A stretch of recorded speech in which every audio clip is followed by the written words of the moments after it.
علیہ السلام کے والد لیکن اللہ کی رحمت سے دور، نوح علیہ السلام کا بیٹا لیکن اللہ کی رحمت سے دور، کہاں موسیٰ علیہ السلام کا جانی دشمن فرعون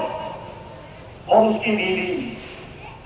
اللہ تبارک و تعالیٰ فرعون کی بیوی کو نواز ہے، فرعون کی بیوی کو اللہ تبارک و تعالیٰ نے ایمان دیا۔ اگر دین ہے تو کامیاب، اگر دین نہیں ہے تو ناکام۔ لیکن میرے بزرگوں اور دوستوں، دین گھر میں بیٹھ کر نہیں آتا، کاروبار کے پیچھے کاروبار کی محنت ہے تب کاروبار کرتا، کھیتی باڑی کے پیچھے کھیتی باڑی کی محنت ہے تب جا کر کھیت لہراتے ہیں، تب جا کر باغات کے اندر پھل پھول کھلتے ہیں۔ ہر چیز کی محنت ہوتی ہے،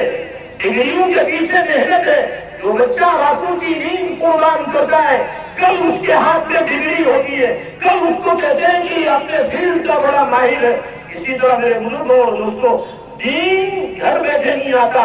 دین کے لیے انسان کو اپنے آپ کو لگانا پڑتا ہے۔ اس طرح دکاندار دکان کے لیے لگاتا ہے، مکان والا مکان کے لیے لگاتا ہے، بی بچوں والا بی بچوں کے لیے لگاتا ہے، اسی طرح کارخانے والا کارخانے کے پیچھے محنت کرتا ہے، کھیتی باڑی والے کھیتی باڑی کے پیچھے محنت کرتے ہیں، باغ والے باغ کے پیچھے محنت کرتے ہیں۔ اسی طرح دین اور دین کی محنت انبیاء کرام علیہ السلام کہ انبیاء کرام علیہ السلام نہ رات کہیں نہ دن کہیں،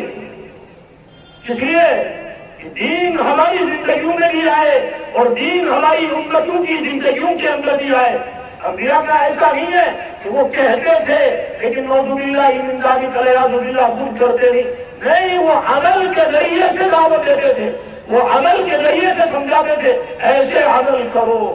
اس طرح دین کے اوپر کھڑے ہو جاؤ۔ اس لیے میرے بزرگوں اور دوستوں، دین بغیر محنت کے نہیں آتا، دین بغیر جدوجہد کے نہیں آتا،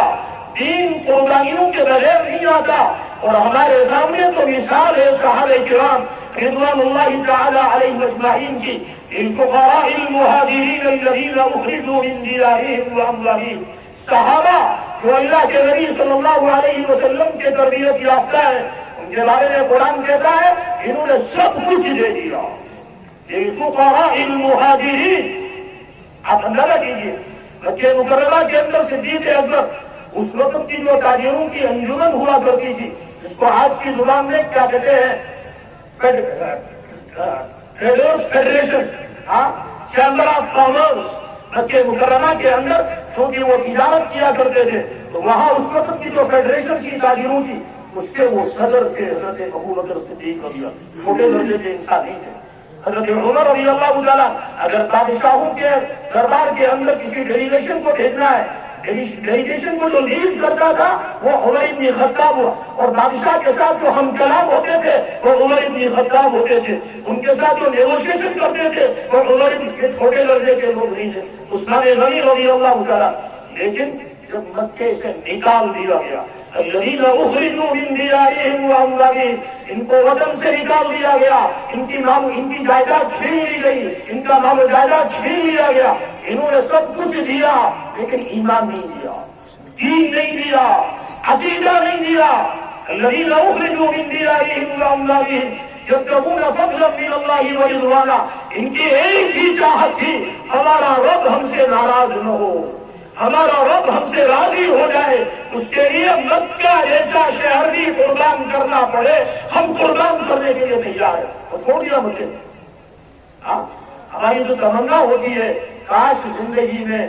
کم سے کم اللہ تعالیٰ ایک مرتبہ بیت اللہ کی زیارت کرا دے، لیکن جن کی پیدائش کی وہ جگہ ہے، جنہوں نے 50 سال وہاں گزارے، جنہوں نے 7 سال وہاں گزارے، لیکن وہاں کے رہنے والے ان سے کہتے ہیں یا تو ایمان کو چوز کرو یا اپنے کاروبار کو چوز کرو، یا ایمان کو چوز کرو یا اپنی جائیداد کو چوز کرو، یا ایمان کو چوز کرو یا اپنے وطن کو چوز کرو۔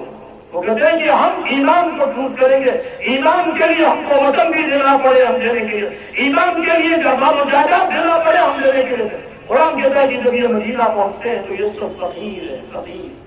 للفقراء المہاجرین، مہاجروں کی وہ جماعت جو فقیر ہے، ان کے پاس کھانے پینے کو کچھ نہیں۔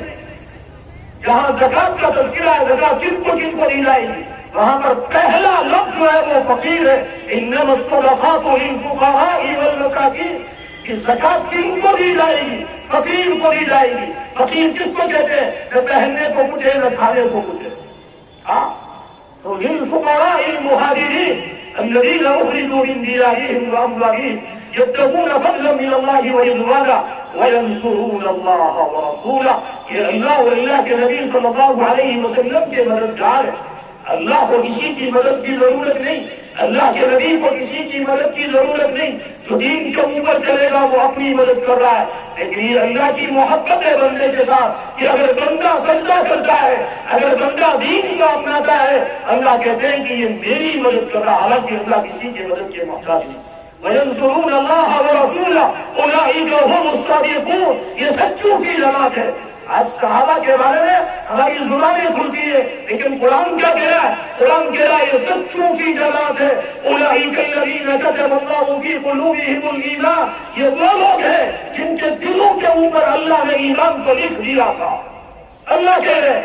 ہاں تو صحابہ ہمارے لیے معیار ہے۔ صحابہ نے جو قربانیاں دی، صحابہ نے جو محنتیں کی، صحابہ نے جو کوششیں کی، میرے بزرگوں اور دوستوں، ایمان کے لیے، آخرت کے لیے، کہ صحابہ کی جو ترتیب ہے اس ترتیب کے اوپر آؤ گے، اللہ تبارک و تعالیٰ اور بندوں کو بھی نوازے گا، عام انسانوں کو بھی نوازے گا۔ یہ کہ صحابہ محمد مصطفیٰ صلی اللہ علیہ وسلم کی تربیت کے نتیجے میں اس طرح محمد مصطفیٰ صلی اللہ علیہ وسلم عملاً کر کے دکھایا کرتے تھے، صحابہ بھی عملاً کر کے دکھا رہے۔